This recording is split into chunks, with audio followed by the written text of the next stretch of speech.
Those strikes that'll happen tonight will be strong. They will be clear. If they happen tomorrow night, they will be strong and they will be clear. The helicopter was downed, but the Iranian official version is it is not us. Donald Trump is saying, I'm not interested in the war. The incident is over. However, I'm going to go and bomb Iran. I can assure you that Iran is going to retaliate, but much harsher. They both have the finger on the trigger. The danger is not to go and hit Iran again. The danger is it can easily become uncontrolled escalation when both sides believe they can really contain it. World War III is already happening. This is a house of cards, and it is in the process of collapsing right now. You're going to see an economic crash the likes of which we've never seen. Hi folks, Canadian Prepper here. Joining us today is Elijah Magnier, a veteran war correspondent and a military analyst who has spent decades covering conflicts across the Middle East, with extensive contacts throughout the region and a long track record of reporting from the ground. He's here to hopefully help us make sense of the latest developments and where things may be headed next. Elijah, I followed you on X for some time, and I would encourage people to go and check out his X account if you want to be apprised of what's going on. Now, Donald Trump apparently just said in a press conference that Iran is going to be hit very hard once again today. And Iran seemingly did not bend the knee even after threats from Trump in previous months that he would destroy their civilization.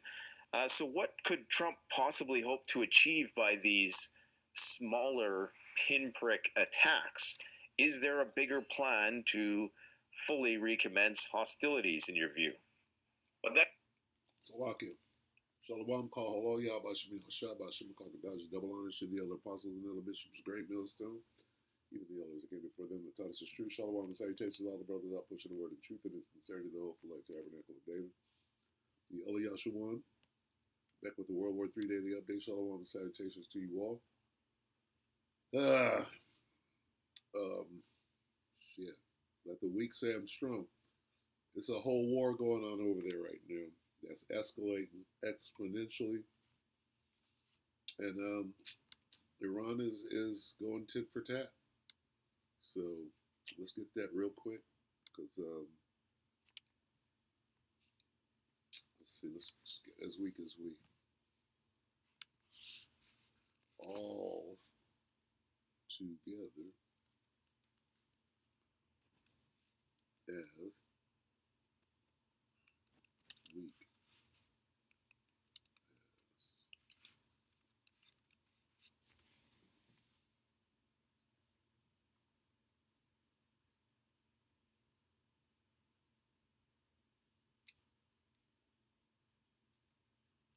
Isaiah 14:10. They will all respond. They will say to you, you also have become weak as we are. You have become like us. This is what we're seeing right now. All they shall speak and say unto thee, art thou also become weak as we? Art thou become like unto us? Okay. Esau is losing his power out here. These Edomites are coming back and laying that smack. Slowly but surely, these Babylonians are turning tail and running, remaining in their holds. Question, what is he going to achieve?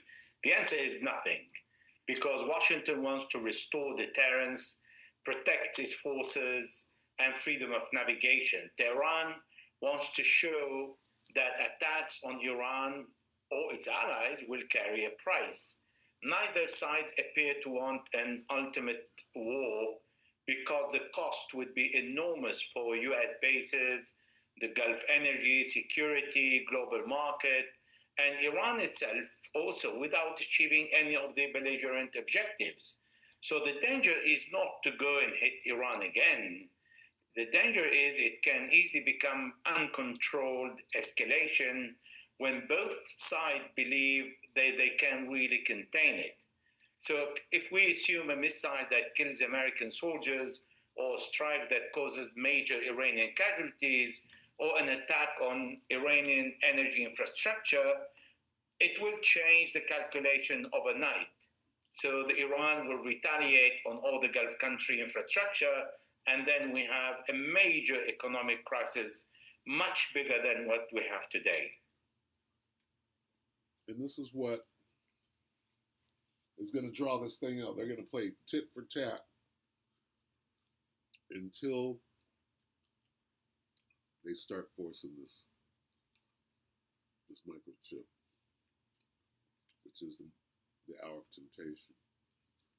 That's when this thing is to spiral out of control and go way mainstream. They won't be able to fuck around anymore. They'll have to use bigger and bigger nukes until they get to the ICBM. So this is what Do you believe the American assessment that this Apache helicopter was shot down by False Iranian flag. forces? Some people are chalking this up to a false flag. What's your take on that? If we want to be objective, the helicopter was downed not by a missile or by a drone exploding in it. It is possible for a drone that is much faster than a helicopter, because Iran has drone at the same speed of a helicopter, but even the double of the speed of a helicopter. An Apache, for example, is 295 kilometers per hour. Iran has drones that can go to 550 or even 600 kilometers per hour. So for a drone to sneak under a helicopter, it will not be visible by the pilot, and then it needs to hit the rear by just a simple accident, and that can bring down the helicopter. That is possible. However, when there are two armies at war, because there is no ceasefire declared yet, they just halted the exchange of fire with no reason, because the objectives of the Americans and the Israelis were not reached, then everything can happen. They both on alert, they both have the finger on the trigger, and the Iranians consider the Strait of Hormuz not an international water for the Americans or to fly with a helicopter or other frigate or other military, any military jet or helicopter or even navy. So this is where there is a clash. Iran is saying, well, the Strait of Hormuz is not yours to navigate freely. You need to ask permission if you want to come in, and I'm not going to allow you because we are at a state of war. But it goes deeper than that. It is the understanding of which rules over the Strait of Hormuz. Is it the 1982 UNCLOS freedom of navigation, or is it the 1958 innocent passage that Iran is saying, well, that is the rule of the navigation of the Strait? Yeah. Okay, so as you can see, war moves forward. There's no, right, up to this time right now, what is a ceasefire? What is a cessation? What is a drawdown? All right. What is a retreat? There ain't none of that. There's nothing but escalation. Okay. There's no more room for a treaty. There is no more peace and safety. Peace and safety only means sudden destruction. Only. So that's off the table now. Okay? Peace and safety is off the table. I mean, some kind of negotiation is off the table at this point. We have seen the retaliation. Everything is tit for tat. Babylon does something, Iran is going to do it I'm right. dead serious. Right A man back. who only goes for the pussy is a loser. After my husband learned how to Not if he gets it. Of Israel, and the retaliation was petrochemical objectives and was other civilian objectives, but not military objectives, which means they don't have that. So if there is an end of the war, then Israel will not be permitted to target, assassinate any longer. And if it does, then nobody is indispensable, but then it means a war again. A war. On the way nuclear around it. question, do you believe that Iran would pursue nuclear weapons when clearly, in my opinion, anyways, they've proven to be a viable deterrent for countries like North Korea as well as others?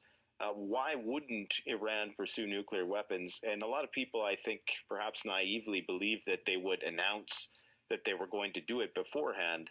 But I am of the belief that if they're going to actually do it, they won't announce it and they'll just demonstrate it. What are your thoughts on that? Iran has already the biggest nuclear weapon ever, called the Strait of Hormuz. It doesn't need to manufacture a real nuclear weapon, a weapon with a nuclear warhead. But I'll just say, I just want to add something to that before you go on, though. If there is going to be pipeline bypass, the Strait of Hormuz is only a nuclear weapon so long as it's used to export crude. As soon as these other countries find a sufficient bypass, it ceases to have that strategic utility. Yeah, but how they can do that? They need tens of billions of dollars and 10 years project to go to the Red Sea, and the Red Sea is very vulnerable to the Iranian. But what I'm saying is it's not Yemen, it's not permanent, though, right? Like all I'm saying is that it's not a long-term ironclad solution if there is alternate ways that they could export crude. Well, in case of war, you just need 2-3 drones to bomb the generators that pump the oil from the coast of the Strait of Hormuz to the Red Sea, and all that is blocked again. You don't need rocket science to disturb all the export of oil from the Red Sea rather from the Strait of Hormuz. So it's looking like, this thing is about oil, commerce, right? And who's going to become rich moving into the future? But there ain't no future. The only future is slavery to nations. So, and you don't own no strait, you don't own no cape, you don't own no nothing. It all belongs to Yahweh Bashim Yahushua. And he made us joint heirs, which means we own it and you don't. So quit making policy and decision on something that you don't own. You'll find out soon enough. Anyway, with that, we pray that the elect ratified you, brothers and sisters. Shalom.